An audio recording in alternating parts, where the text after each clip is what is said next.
from the Voice of America. I'm James Barty in Washington. Today is Wednesday, August 31st. And here are some of the stories we are covering. Africa remembers late Soviet President Mikhail Gorbachev. President Gorbachev played a major role in bringing peace to three African countries that had civil war.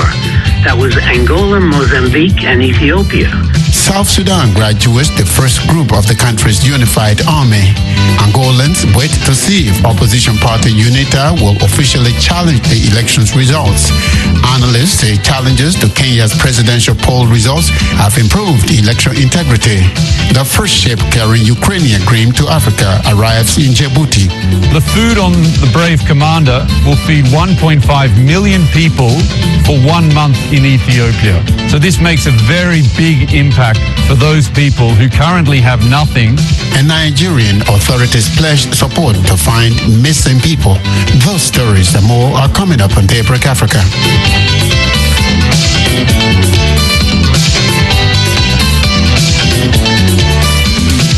The Associated Press reports, quoting Russian media, that former Soviet leader Mikhail Gorbachev has died. He was 91.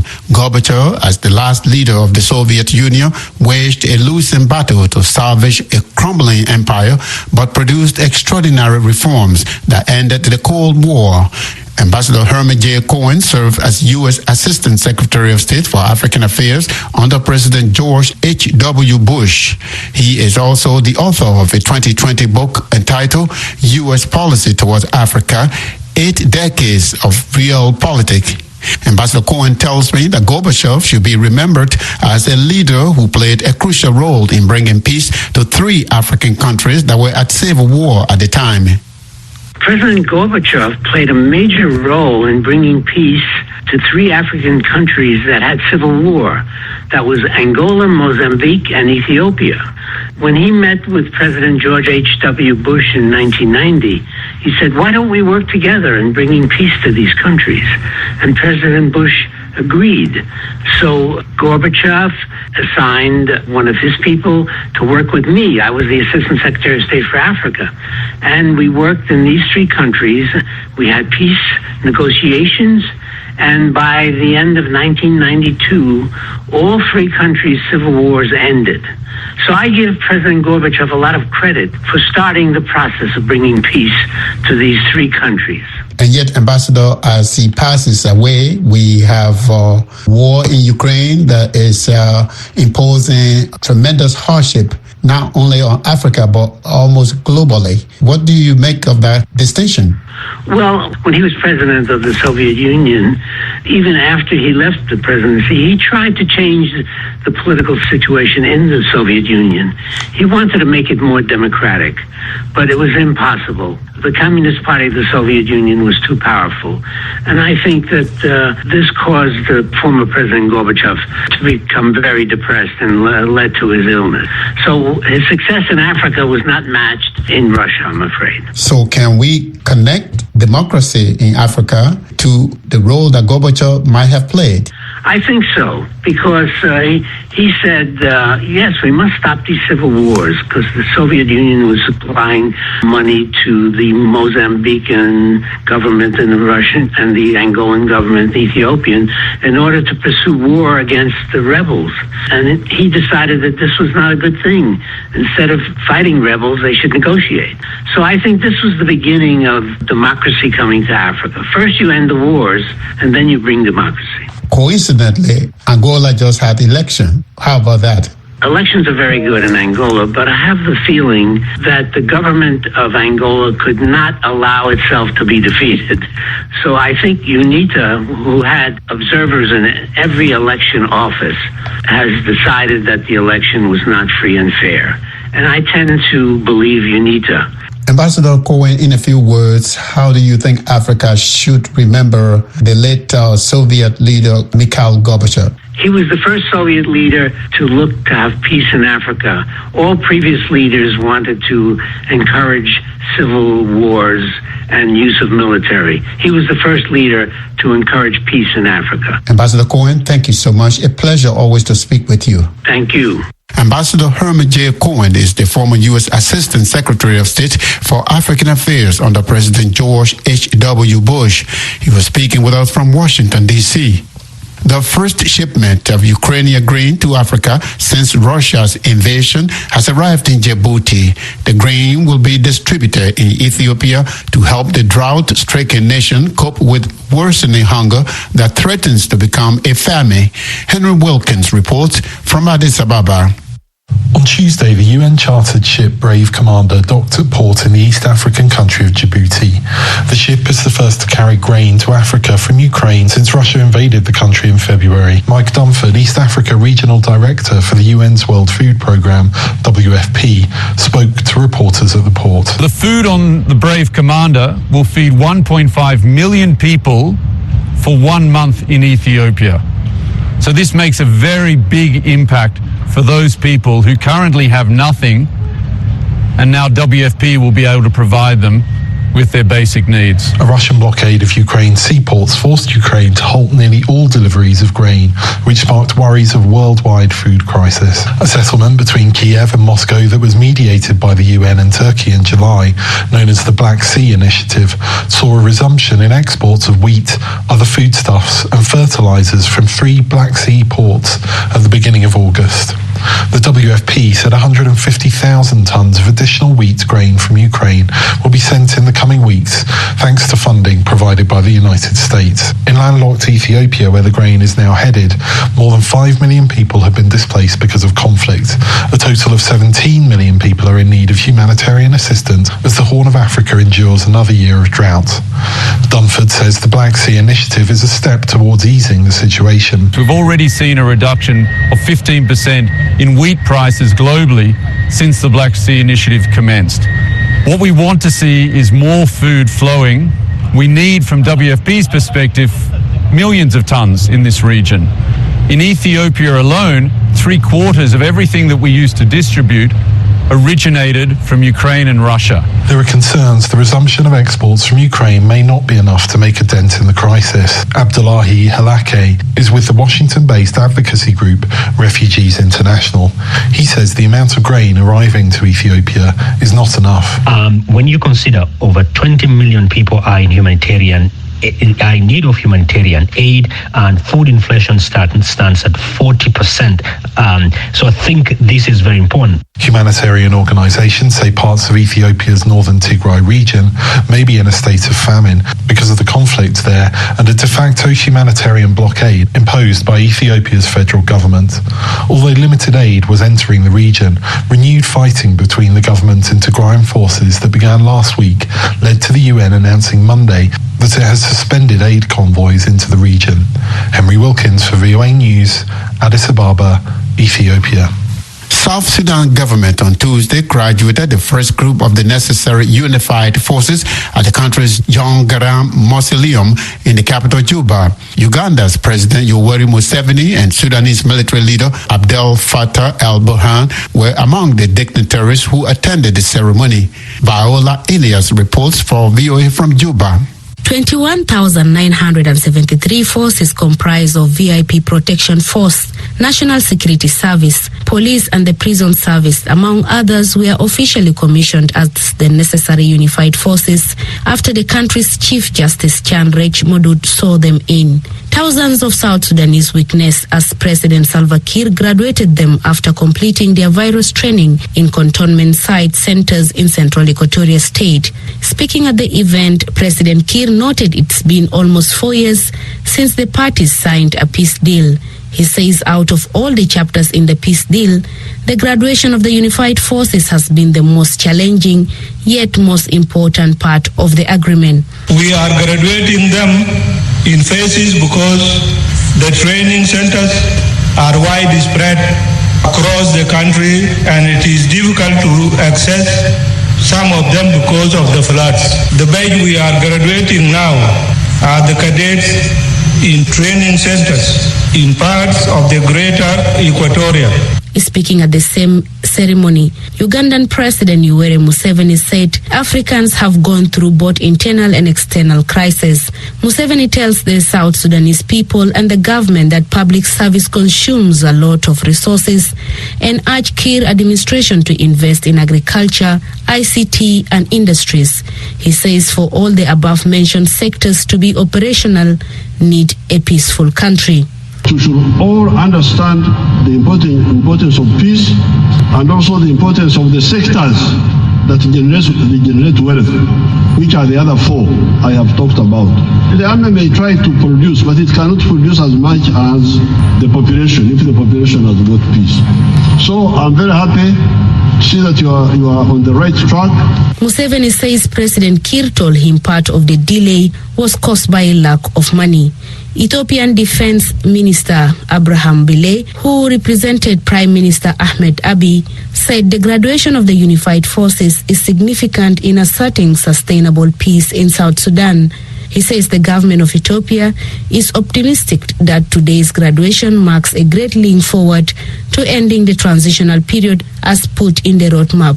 This will definitely herald a new chapter for the unity, peace, democracy and prosperity of the people of South Sudan. The chairperson of Sudan Sovereign Council and current head of Regional Bloc Intergovernmental Authority on Development or IGAD, Abdul Fattah al-Burhan, urged South Sudanese to look after necessary unified forces so as they can protect the people. Burhan says today's graduation represents a new beginning and hope for the implementation of the peace agreement. We are honored today as we witness the graduation of this first batch of the unified forces. They represent the first fruit and hope for the implementation of the new roadmap of the revitalized peace agreement. The long-awaited graduation of the unified forces happened after several delays, which the government attributed to financial constraint. For VOA News, I am Viola Elias in Juba.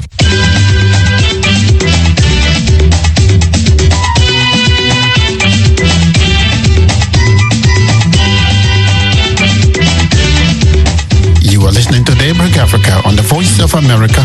I'm James Mpati in Washington. Today is Wednesday, August 31st. Angola's main opposition, the National Union for the Total Independence of Angola, UNITA, led by Adalberto Costa Jr., has until September 8 to officially challenge the results of the August 24th presidential elections in the country's constitutional court.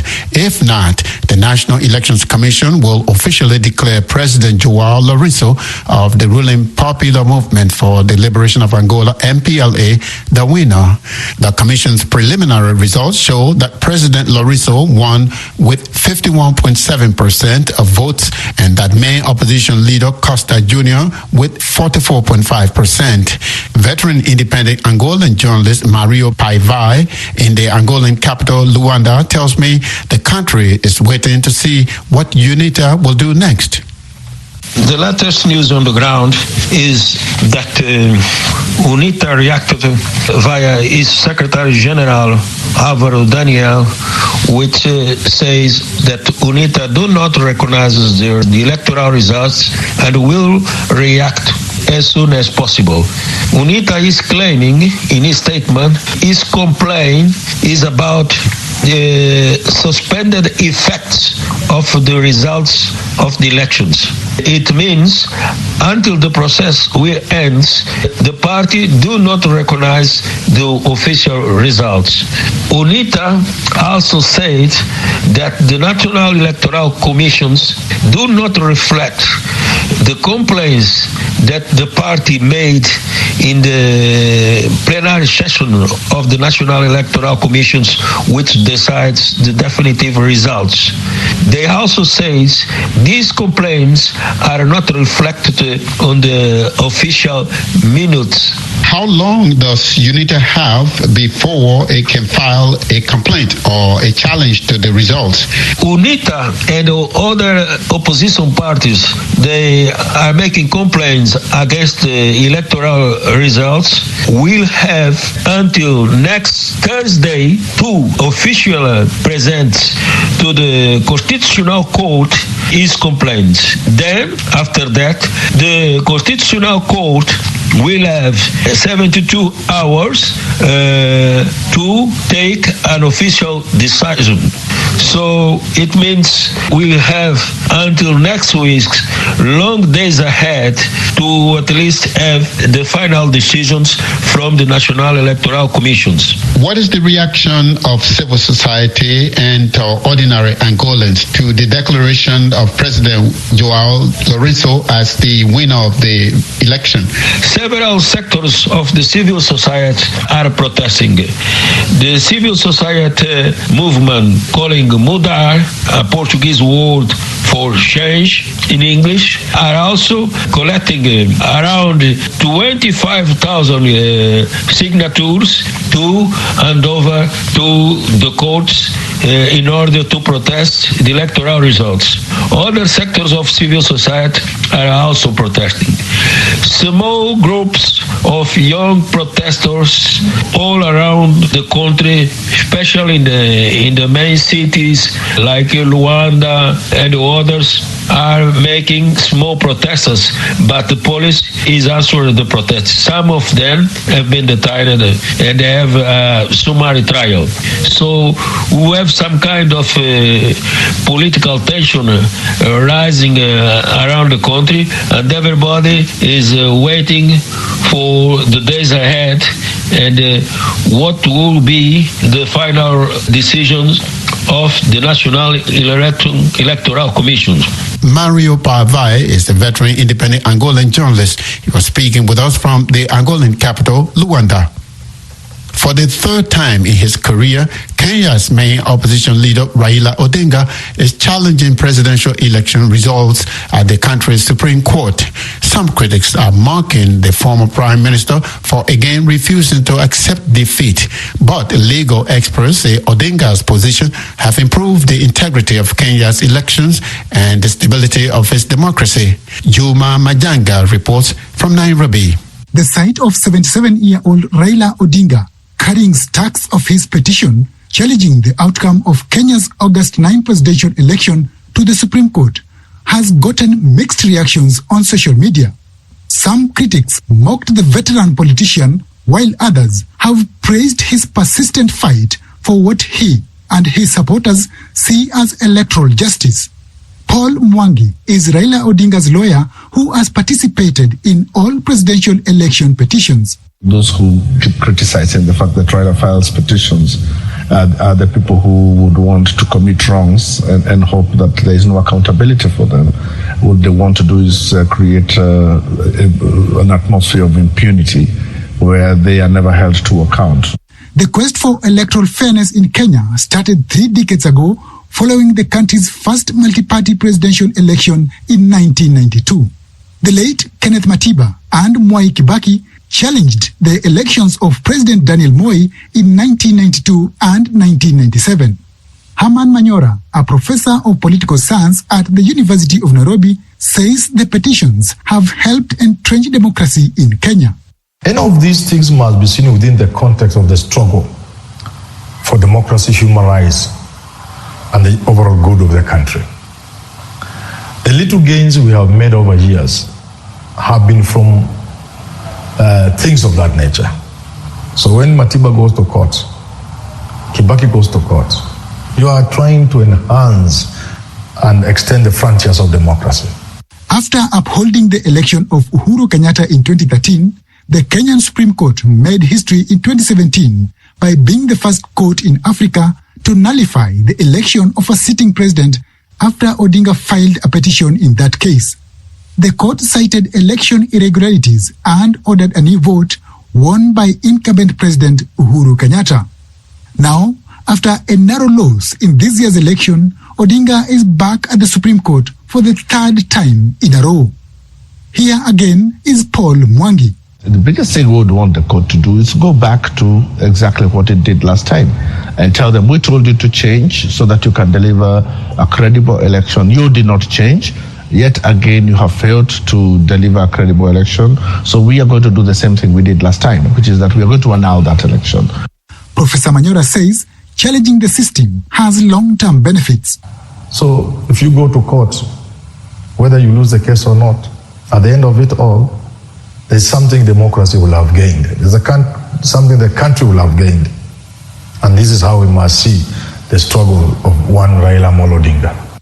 The 2022 presidential petition at the Supreme Court marks yet another critical chapter in Kenya's history of poll petitions. Analysts say, regardless of the court's decision, Kenyans are the winners in the long run. Juma Majanga for VOA News, Nairobi. The International Committee of the Red Cross, or the ICRC, says that 64,000 persons have reportedly disappeared across Africa in the past year, nearly one-third more than the previous year. The ICRC says armed conflict is to blame for the most of the disappearances, and Nigeria alone accounts for more than 25,000 missing people, including nearly 14,000 children, the highest in Africa. Timothy Obiezu reports from Abuja. A joint team of officials from the ICRC, National Human Rights Commission, the Humanitarian Affairs Ministry, and the Army addressed journalists in Abuja Tuesday to commemorate the International Day of the Displaced. Officials say the latest figures include more than 2,000 cases registered since January of last year and do not represent the true state of things. Officials said more than half of the missing persons were minors when they vanished, and that disappearances were mainly from armed conflicts, disasters, and risky migration via the desert and Mediterranean Sea. Arrests, detentions, and abductions were also cited as reasons for disappearances. Jan Bonzan is the head of delegation of the International Committee of the Red Cross. The number of missing persons continue to rise every day, yet the ICRC knows that this figure represents a fraction of a wider, undocumented humanitarian tragedy. These figures reveal alarming fact that children are particularly more vulnerable than adults to disappearance in Nigeria, as the conflict continues raging the country. 35 active armed conflicts are raging in Africa, including the insurgency in northeast Nigeria that began more than 12 years ago. The war has spilled into neighboring Cameroon, Chad, and Niger. Officials of the Nigeria Humanitarian Affairs and Disaster Management Ministry have pledged to collaborate with other relevant authorities to help families of missing people reunite with their loved ones.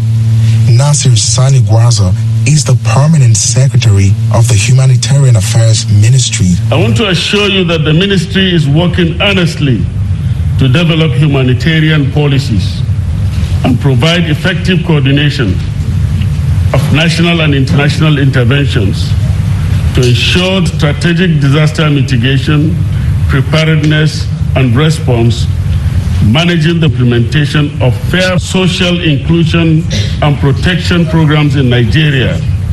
We will work with the National Human Rights Commission, International Committee of the Red Cross to continue to pursue important initiatives to tackle the issue of missing persons in Nigeria. Nigerian authorities last year launched a register for missing people and said they have had some success finding and reuniting them with their families. They also say the ongoing conflict poses huge risks to progress. Anthony Ojukwu is the executive secretary of the National Human Rights Commission, NHRC. The issue of missing persons has become increasingly prominent in Nigeria, not only because of the consequences of the conflicts in various parts of the country, but as a result of acts of criminality nationwide, senseless and ruthless killings, and armed hostilities. We have established a database of missing persons in Nigeria which would address the gap that exists in documentation of cases and also give families a platform to engage with in addressing cases of their missing loved ones. Nigeria has been waging a war against armed conflicts ravaging its northeastern Borno, Adamawa, and Yobe states. Timothy Obiezu for VOA News, Abuja, Nigeria. And that's it for this Wednesday, August 31st edition of Daybreak Africa. On behalf of the Daybreak Africa crew,